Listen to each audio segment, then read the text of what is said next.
മറ്റൊരു വാർത്തയിലേക്ക്. സംസ്ഥാനത്തെ റേഷൻ വ്യാപാരികൾ അനിശ്ചിതകാല സമരത്തിലേക്ക് പോവുകയാണ്. അതിന് മുന്നോടിയായി ജനുവരി 1-ന് പ്രതിഷേധ സൂചകമായി കടകൾ അടച്ചിടും.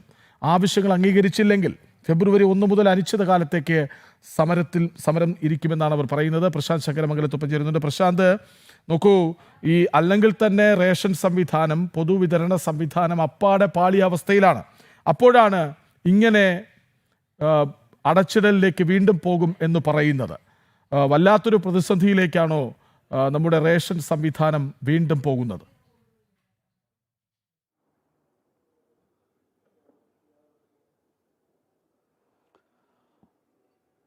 കൃഷ്ണരാജ്, അർഹതപ്പെട്ട ആനുകൂല്യങ്ങൾ റേഷൻ വിതരണക്കാർക്ക് നൽകുന്നില്ല എന്നാണ് ഇപ്പോൾ വ്യാപാരികളുടെ ആക്ഷേപം. കാരണം നിരവധി തവണ ഇത് സർക്കാരിന് മുന്നിൽ വയ്ക്കുന്നൊരു സാഹചര്യമുണ്ടായിരുന്നു. അടിസ്ഥാന ആവശ്യങ്ങളടക്കം പല കാര്യങ്ങളും നിലനിൽക്കുന്നു.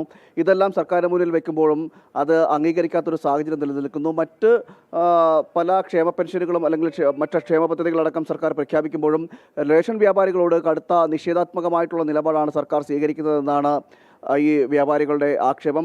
അതുകൊണ്ട് തന്നെ കടുത്ത സമരത്തിലേക്ക്, അതായത് റേഷൻ കടകൾ അടിച്ചിട്ടുകൊണ്ട് അനിശ്ചിതകാല സമരത്തിലേക്ക് കടക്കാൻ പോവുകയാണ്. ഈ വരുന്ന ഫെബ്രുവരി 1-ാം തീയതിയാണ് അനിശ്ചിതകാല സമരം ആരംഭിക്കുന്നത്. അതിന് മുന്നോടിയായി ഈ ജനുവരി മാസം 1-ാം തീയതി, അതായത് ഈ 1-ാം തീയതി ഈ റേഷൻ വ്യാപാരികളും കുടുംബവും അടക്കം സിവിൽ സ്റ്റേഷന് മുന്നിലേക്ക് എത്തുകയും ജില്ലാതലത്തിൽ വലിയ സമരം നടത്തുകയും ചെയ്യും, കടയടച്ചിട്ടുകൊണ്ട്. ഇതിൽ ഒരു സൂചനാ സമരമാണെന്നാണ് അവർ പറയുന്നത്. ഈ സൂചനാ സമരത്തിൽ നടപടി ഉണ്ടായില്ലെങ്കിൽ തുടർന്ന് ഫെബ്രുവരി മാസം 1-ാം തീയതിയോടുകൂടി കടുത്ത പ്രക്ഷോഭത്തിലേക്കും കടുത്ത സമരത്തിലേക്കും കടക്കുമെന്നാണ് ഈ റേഷൻ വ്യാപാരികൾ അറിയിച്ചിരിക്കുന്നത്. കൃഷ്ണ, റേഷൻ കടകൾ അടച്ചിടാൻ വീണ്ടും ഒരുങ്ങുകയാണ് റേഷൻ വ്യാപാരികൾ.